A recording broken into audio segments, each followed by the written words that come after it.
कैसे हुआ है हादसा?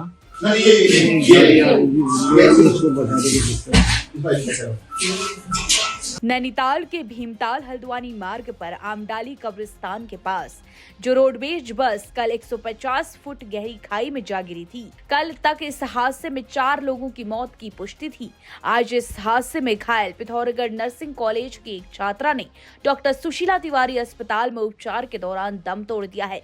हादसे में मरने वालों की संख्या अब 5 हो गई है। वहीं कई घायलों को एम्स के लिए एयरलिफ्ट भी किया गया है। बाकी घायलों का डॉक्टर सुशीला तिवारी अस्पताल में ही इलाज चल रहा है और शहर के निजी अस्पतालों में भी एडमिट है। वहीं इस बस के घायल चालक रमेश चंद्र पांडे का भी सुशीला तिवारी में इलाज चल रहा है। बातचीत में उन्होंने बताया कि बस भीमताल से निकली ही थी कि आमडाली कब्रिस्तान के पास एक तेज रफ्तार कार हल्द्वानी से सामने आई। मोड़ काटते समय कार विपरीत दिशा में पहुंच गई। उसे बचाने के लिए मैंने बस पैराफिट की तरफ काटी। बस पैराफिट से टकरा गई। मैंने बस को सड़क की तरफ लाने की काफी कोशिशें की, लेकिन बस खाई में गिर गई। हादसा होते ही कार चालक भी भाग गया। वह मंजर भयानक था। अचानक आंखें बंद हो गई और सब तबाह हो गया। रमेश जी, कितने लोग थे बस में सवार? कहाँ से आ रही थी बस ये? कितने लोग सवार थे बस में? कैसे हुआ है हादसा?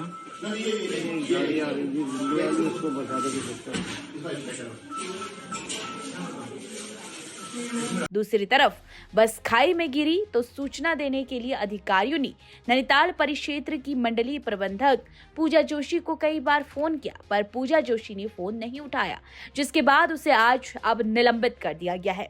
एक तरफ जहां आप चालक का ये कहना है कि उसका दोष नहीं है, तो दूसरी तरफ यात्रियों के अनुसार बस की गति बेहद तेज थी। मोड़ पर अचानक सामने से कार आ गई। चालक बस पर नियंत्रण नहीं रख सका। स्पीड कम होती तो बस को पहले रोका जा सकता था, मगर चालक की लापरवाही से बस बाई साइड से पैराफिट को तोड़ते हुए गहरी खाई में जा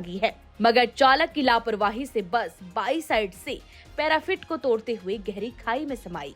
फिलहाल हादसे की जांच तो जारी है। क्या सच है क्या झूठ, जल्द सामने आ जाएगा। वहीं इस हादसे में कई रूह कपाने वाले मंजर सामने आई हैं। इस हादसे में मनीषा नामक महिला ने अपनी 1 साल की बेटी को अपने आंचल में थामकर बचा लिया। बस से गिरने के बाद भी उन्होंने बेटी को सीने से लगाए रखा।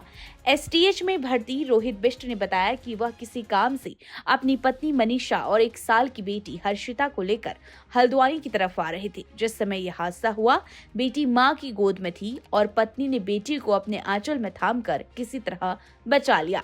इस तरह ही बस में सवार भीमताल की 6 साल की बेटी अक्षिता को भी चोटें नहीं आई। वह बस के खाई में गिरने के बाद खुद चलकर बचाव टीम के पास पहुंच गई। उसे देखकर बचाव टीम भी हैरत में पड़ गई। हालांकि उसे खाई से निकालकर सुरक्षित सड़क तक पहुंचाया गया। वहीं बस के खाई में गिरने के बाद ये खबर जैसे ही स्थानीय लोगों के बीच पहुंची तो घटना स्थल पर लोगों का हुजूम उमड़ पड़ा। इस दौरान सचेत लोगों ने पहले तो पुलिस को सूचना दी, उसके बाद बिना पुलिस की प्रतीक्षा किए खुद बचाव कार्य में जुटे। स्थानीय लोग अपने अनुभव और तरीकों से खाई में उतरे और घायलों को कंधे और गोद में लाद कर सड़क तक पहुंचाने लगे। 5 मिनट बाद पुलिस पहुंची और खाई में उतर गई। राहत बचाव कार्य तेज हो गया। 1 घंटे में पुलिस व भीमताल वालों ने खाई से 30 यात्रियों को बाहर निकाला, जिसमें मृतक भी शामिल थे। जो घायल थे वो खून से लथपथ थे, जिस कारण पुलिस और स्थानीय लोगों के कंधे लाल हो गए। घायलों के लिए पानी की व्यवस्था भी स्थानीय लोगों ने की।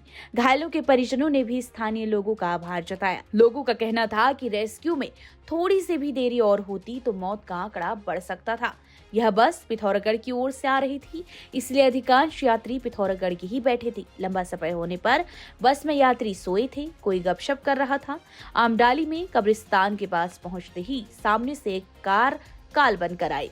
आपको बता दें, हादसे में जो बस शिकार हुई है, बस का ये रूट था ही नहीं। हल्द्वानी से बाया जूलीकोट, भवाली और अल्मोड़ा होकर इस बस को पिथौरागढ़ मार्ग पर चलाया जाता था, लेकिन अल्मोड़ा हाईवे पर क्वारब के पास भूस्खलन की वजह से रूट बदला, मगर हल्द्वानी पहुंचने से पहले ही ये बड़ा हादसा हो गया।